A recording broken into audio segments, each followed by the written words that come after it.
sila pangunahing singer, pero hindi iyon naging hadlang para maging musical stars. Mula sa dance craze hits, viral TV songs, hanggang sa platinum albums, may mga Pinoy na nag-shock sa music world. Heto ang Pinoy non-singers na nagkaroon ng hit songs. Siguradong mapapawaw ka sa kanilang kwento. Lalaban ako sa mundo. Don't you wish your girlfriend was hot, hot, hot, hot, hot? Kilalanin si Marian Rivera, ang queen of primetime na hindi lang nagpasikat sa teleserye at pelikula, kundi pati sa musika. Kahit hindi pangunahing singer, nag-release siya ng mga platinum-selling dance hits at viral songs tulad ng Sabay-Sabay Tayo na naging paborito ng masa. Sabay-sabay tayo, ipadyak ang paa. Mula sa kanyang album na Marian Rivera Dance Hits hanggang sa Retro Crazy, ipinakita niya na kaya niyang magdala ng saya, energy, at aliw sa bawat kanta. Strikes, oh, so sleepless in the onyx. Isa siyang patunay na kahit isang aktres lang, pwede kang maging music icon at iwan ang iyong marka sa puso ng mga Pilipino. Yung katawan ay igalaw kahit sino kasali, bawal ang kanyaw. Kilalanin si Bayani Agbayani, Good morning mga kababayan! ang komedyante at TV host na hindi lang nagpasikat sa kanyang nakakatawang antics at nakakatawang skits, kundi pati sa musika. Umaga po. Mag-exercise tayo para tayo lumusog. Tulad po ng gagawin ko. Ito po. Kahit hindi pangunahing singer, naging viral ang kanyang mga kanta tulad ng Otso Otso at Atras Abante, na parehong naging dance craze at sinayaw ng buong bansa.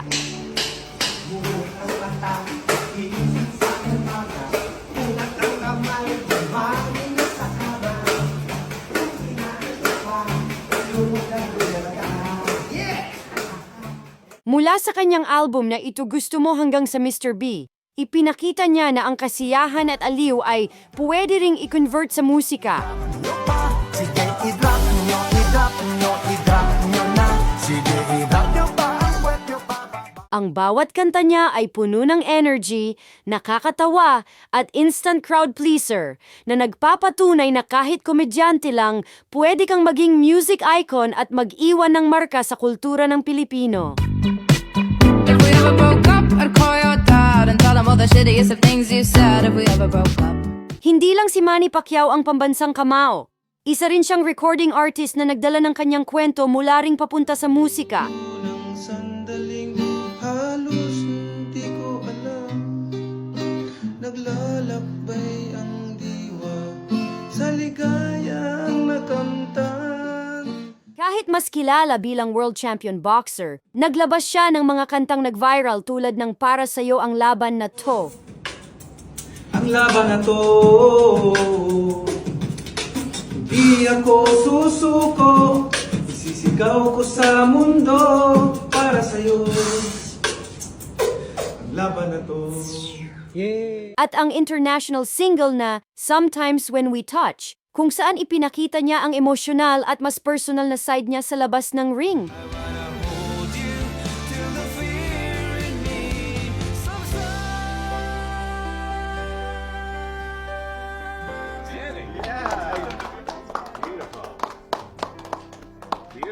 Nag-release siya ng mga albums gaya ng Laban Nating Lahat Ito at Pac-Man Punch, na nag-aim hindi para maging pop superstar, kundi para maghatid inspirasyon at mensahe sa kanyang mga fans. It's true.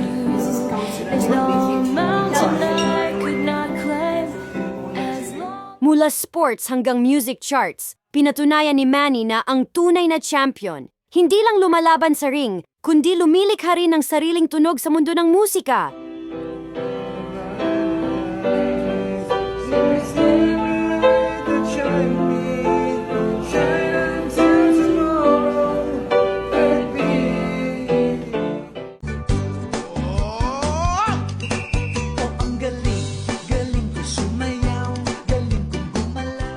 Kilalanin si Vong Navarro, ang multi-talented comedian, dancer at TV host na hindi lang pinasikat sa screen, kundi pati sa mundo ng musika. Lights, camera, action.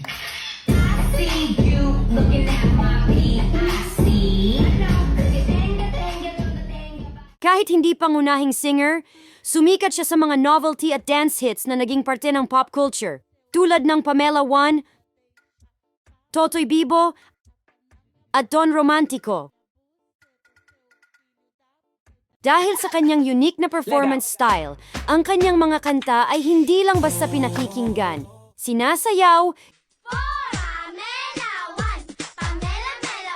ginagaya at naging parte ng bawat party, school performance at TV variety stage noong 2000.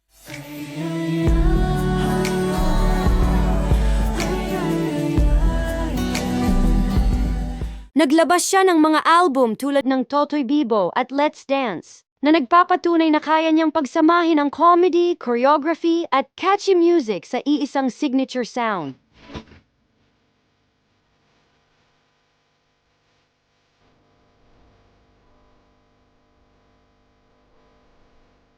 Si Bong Navarro ay patunay na hindi mo kailangang maging full-time singer para magkaroon ng hit songs.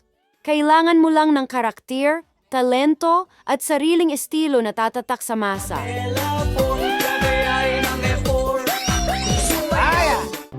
If I had to live my life without you near me, the days would all be empty. Maraming salamat sa panonood. Kung nagustuhan mo ang kwento, huwag kalimutang mag-like, mag-subscribe at i-hit ang notification bell. Hanggang sa muli mga kapapski!